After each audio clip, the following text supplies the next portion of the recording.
Good morning, good evening, good afternoon.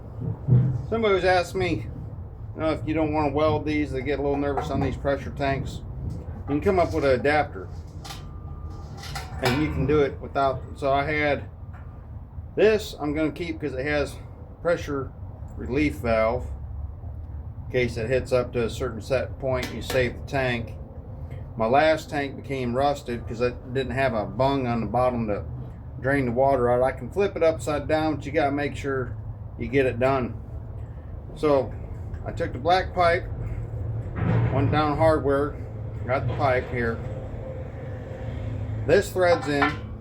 Now what I'm going to do, and you use plumber's tape, but since I'm an industrial mechanic and I got this laying around from the last one, there's thermal seal. It's meant for cylinder head gaskets. It's like pipe dope. Okay, I'm going to put this on there, and on this contraption I have different options here. So I can run 2 extra compressors in if I wanted to, and what I have when I'm doing carbon air arc gouging, if I want this pig a little bit farther away, and I use this as a booster, you can't fit this much in a 1/2 inch line. This right here is a 1/2 inch high flow coupler. Okay, let's see if I can do it justice here.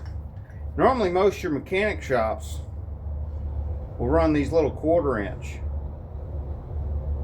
Okay, there's your 1/4 inch. Here's your 1/2 inch. You know what I mean? It's just, I can almost make it disappear in there. So that's the flow difference of how much you can get through there.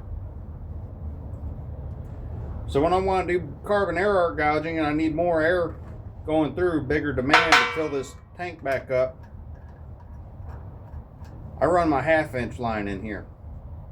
Now I don't always use that because when I'm running plasma, and I normally don't run a plasma over 140, 150 amps because it's normally light duty work. If I got something real heavy, I bust out the Victor. So I have this adapter here, black iron pipe. You use what you got. If you ain't got it, if you got a pipe thread, go ahead and do it. This is 1/2 inch to I believe it's 3/8. And I got a 3/8 1/4. Give you not the size difference here. Okay, flows everything when you're actually needing the air. If you got a project going on, this side is what my high flow 1/2 inch. I'll show you. Okay, it's my 1/2 inch coupler. There you go. That's the flow difference. So that's why we got it set up like this. I could cut a hole in here. I could run a spur off if I need to. But right now, this is how I'm going to run it. So it's pretty straightforward. This really shouldn't be outside in the elements. It should be in a warm shop. And it's old. Oh goodness. I buy it like this and it lasts. I haven't used it all up. When I need it. So that's all I'm going to do. Get some on there.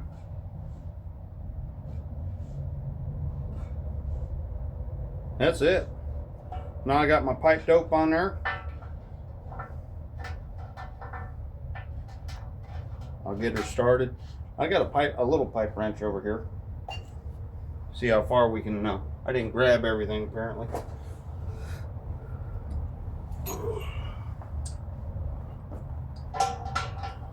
Now there's more than one way to skin a cat, so don't really, whichever way you want to get it done.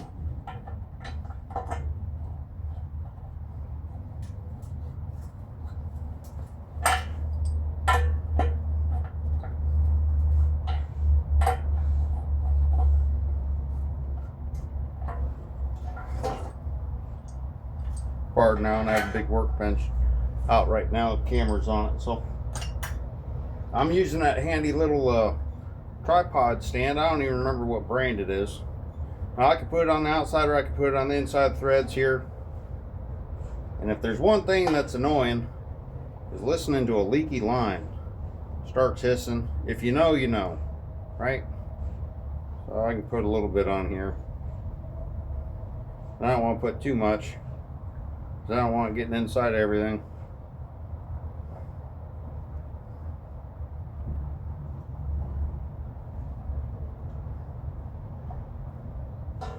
Put this fitting on here.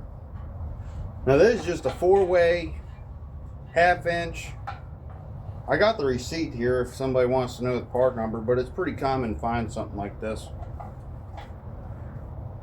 I can put a shorter one on here, but I want to be able to grab a hold of it with a pipe wrench. I think this is a 2 inch. I could have gone with an 1.5 inch and still been able to put a small pipe wrench on it.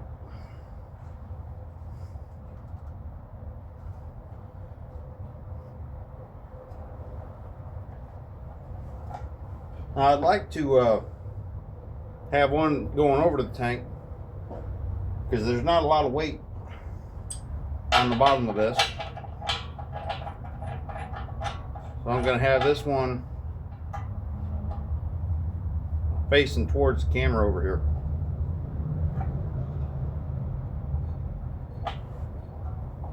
And it don't have to be perfect. If it works and it gets the job done, it don't matter what brand it is. Now longevity might come into play, but if you're just doing it a little bit on the side, trying to get out of a mom and pop shop, go get it done, man.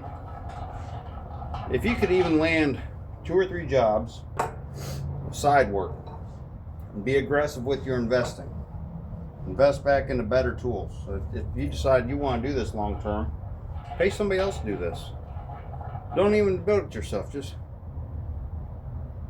get you a gas air compressor. Don't even buy it on the used market.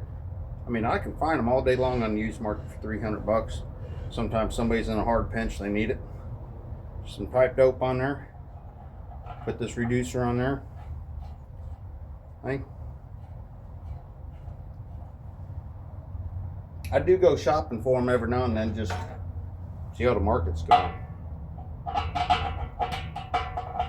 You can run electric, but if you run electric, you either have to have a plug in the shop, or you're going to have a big enough generator to power everything you need on the job site. The problem is with renting a shop, then you got more overhead. You got more bills, more taxes.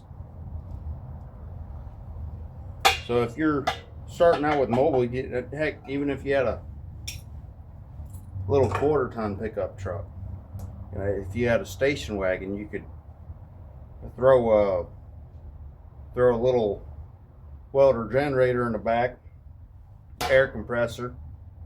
We're going to find out one thing.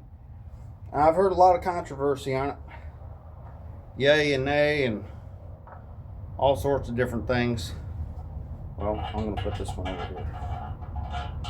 I want my 1/2 inch line leaning down over here, or I can put it up. Here's my other adapter. Okay, there's a quarter inch. No, that's 3/8. It's half to 3/8. It's funny because one of my vehicles, fuel line's bigger than that. So if I'm on a job site, you definitely need something. But this is running a lot more. So mine's low volume. I mean, a lot of volume, low pressure. There we go. So the thread's fitting good. I'm going to go ahead and put some pipe dope on this one. If you drop it or you nick it, you use a die tap set. If you don't have a die tap set, get you a pick set. Just try to straighten those threads up. See, well, I don't know if you're getting to see that, but I put the pipe dope on there.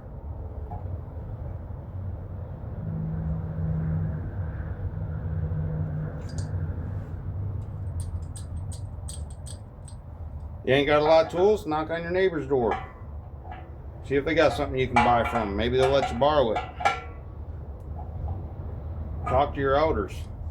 A lot of times if they're retired and there was trades in the trades, you might be able to get a real good value on something. You don't always have to go spend buku money on getting things done. Alright, so now, see how I did that? Well, I'm not doing a carbon air arc gouging.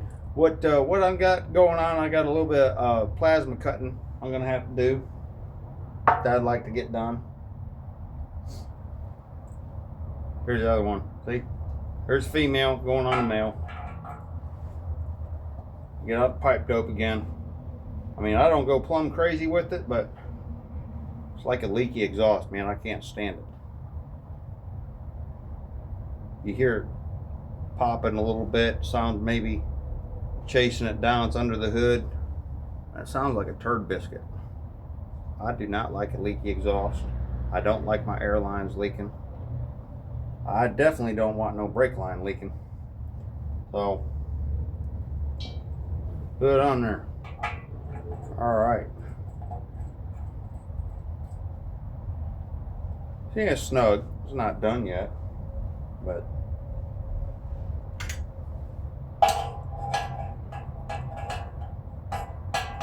I guess if you don't have a crescent wrench or pipe wrench, use a pair of channel locks, slip lock pliers. Somebody out there is going to say they use vice grips. Enjoy rounding those edges and putting burrs on it, but hey, if it works, use it.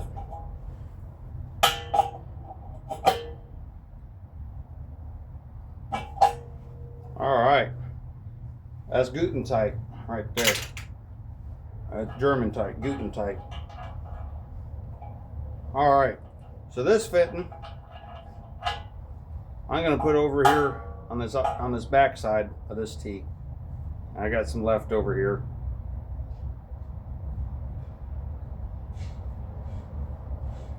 I don't think that's going to be quite enough.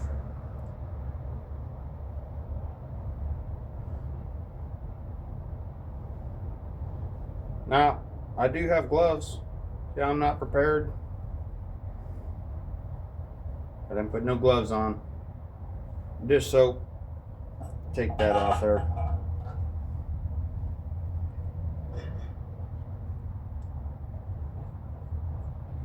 There, now you get to see that more.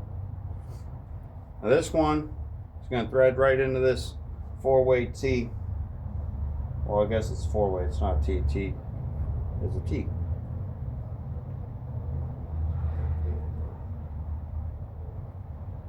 All right. There we go. Going on in.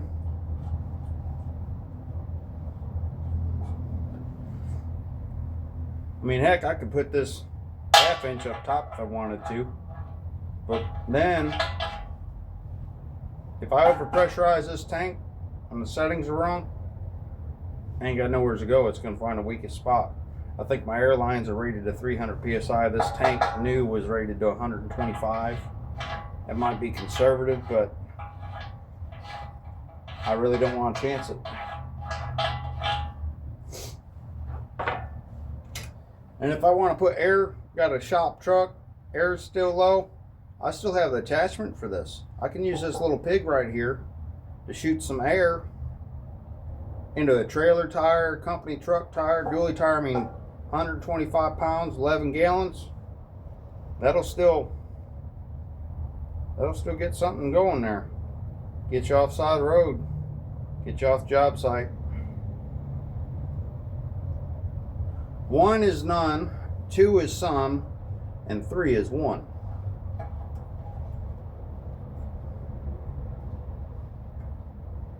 All right, so we got a pressure gauge. We got a blow-off valve. There's an on-off valve. And, okay, if I'm not by the compressor, this little nipple right here, I can go to a gas station. That's like your tire Schrader valve on your regular cars. Right there, and you can fill her up. So that's how it's set up.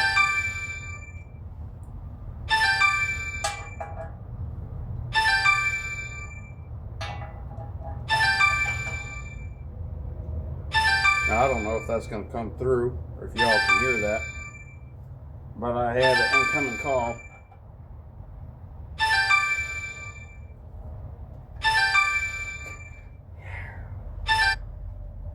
Might have to edit that. Not sure yet.